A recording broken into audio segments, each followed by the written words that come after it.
Hello students, welcome to जमा maths and economics classes. मैंने कल की वीडियो में आपको बताया था कि मैं एग्जांपल्स कराऊंगी जो इम्पोर्टेंट है, जो पेपर में अक्सर आती है। एग्जांपल करने से पहले हम कल वाला टॉपिक रिवाइज करेंगे।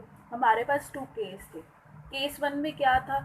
जब ए डिटर्मिनेंट ज़ीरो के इक्वल नहीं होता, हम ए इनवर्स से मल्टीप्लाई करते हैं। जब ए इनवर्स एग्जिस्ट करता, वो कौन सा होता था solution? Unique solution. Case two में क्या था? जब A determinant equal to zero होता था, हम कैलकुलेट करते थे एडजॉइंट ए इंटू बी। जब adjoint A into B zero के इक्वल नहीं आता था तो सोल्यूशन क्या होता था? एग्जिस्ट ही नहीं करता था।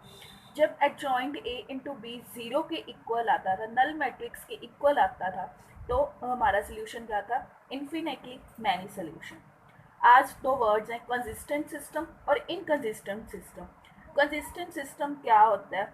जब हमारे पास सोल्यूशन आता है यूनिक या इन्फिनेटली मैनी सोल्यूशन, वो होता है कंसिस्टेंट सोल्यूशन। इनकंसिस्टेंट सोल्यूशन क्या होता है? जब सोल्यूशन एग्जिस्ट ही नहीं करता, उसे हम कहते हैं इनकंसिस्ट सोल्यूशन। आज अब एग्जांपल करते हैं केस टू की। केस वन की हमने कल कर ली थी। केस टू की फर्स्ट एग्जांपल क्या है? Show that the following system of equation is consistent, also find the solution. Consistent show करना है और इसका सोल्यूशन फाइंड करना है। कंसिस्टेंट में कौन से थे? इन्फिनिटली मैनी सोल्यूशन और यूनिक सोल्यूशन। फर्स्ट हमने क्या किया? इसको A X is equal to B की फॉर्म में राइट किया। A X is equal to B की फॉर्म में क्यों राइट करते हैं? जब इसको सॉल्व करेंगे तो हमें वापस से वही इक्वेशंस मिलेंगी, सिस्टम मिलेगा। हमने A X is equal to B की फॉर्म में लिखा तो ए हमें मिल गया, जो कॉफिशेंट्स थे एक्स वाई जेड के। एक्स क्या है? जो एक्स वाई जेड है।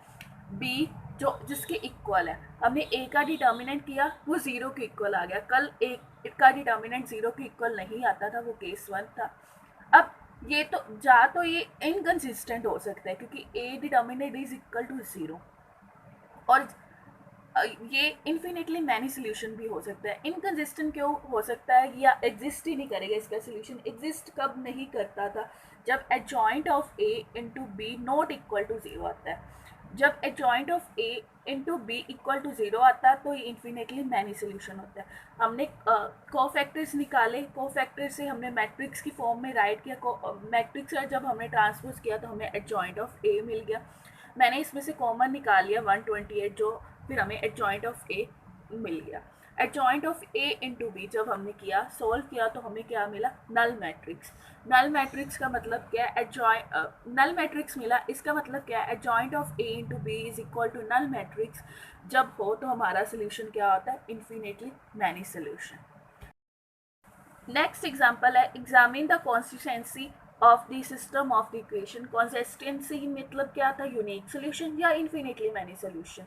इसकी कंसिस्टेंसी हमने एग्जामिन करनी है या नहीं है।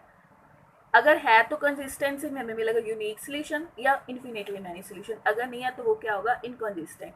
हमने क्या लिया? इस गिवन इक्वेशंस क्या थी? इसे हमने राइट किया A X is equal to B की फॉर्म में, जिसमें हमें ए मैट्रिक्स मिल गया, एक्स मैट्रिक्स मिल गया, बी मैट्रिक्स मिल गया।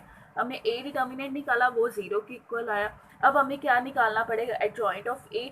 एडजॉइंट ऑफ ए निकाला कोफैक्टर्स की हेल्प से, उसका ट्रांसपोज करके हमें एडजॉइंट ऑफ ए मिल गया। Adjoint of A into B जब हमने सॉल्व किया तो ये नल मैट्रिक्स के इक्वल नहीं आ रहा। इट मीन्स जब adjoint of A into B matrix null matrix के इक्वल नहीं आता तो हमारा सोल्यूशन क्या होता है? इनकंसिस्टेंट। एक और इम्पोर्टेंट एग्जाम्पल, हम उसकी तरफ चलते हैं। ऐसा क्वेश्चन हमें अक्सर पेपर में मिलता है। यूज प्रोडक्ट, प्रोडक्ट करो इनका, सॉल्व करो to solve the system of equation. System of equation को सॉल्व करने में प्रोडक्ट को यूज़ करो।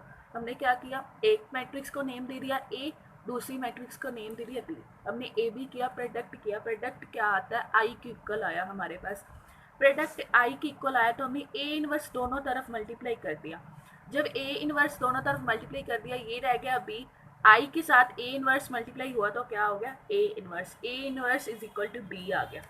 अब हमें सिस्टम ऑफ इक्वेशंस क्या दिया था, हमने वो राइट किया। अब इसे हम ए एक्स इज इक्वल टू सी की फॉर्म में राइट करेंगे, क्योंकि हमने बी पहले ले लिया, इसलिए हम यहाँ पे सी लेंगे, जिससे हमारे पास ए मैट्रिक्स मिल गया, एक्स मैट्रिक्स मिल गया, सी मैट्रिक्स मिल गया। अब हमने क्या किया? ए इनवर्स को दोनों साइड मल्टीप्लाई कर दिया। जब दोनों साइड मल्टीप्लाई किया तो क्या आया? X is equal to A inverse C. पहले हमने सॉल्व किया था तो हमें मिला था A inverse is equal to B, हमने ए इनवर्स की जगह पे क्या राइट कर दिया, बी। बी इंटू सी हो गया, बी इंटू सी किया तो हमारे पास एक्स वाई जेड की वैल्यू आ गई, X is equal to 0, Y is equal to 5, Z is equal to 3। उन्होंने हमें यही फाइंड करने के लिए बोला था। और आज हमारा डिटर्मिनेंट का टॉपिक कंप्लीट हो गया। अगर आपको कोई प्रॉब्लम है तो कमेंट करके मुझे बताओ। Thanks for watching me, please like share subscribe my channel.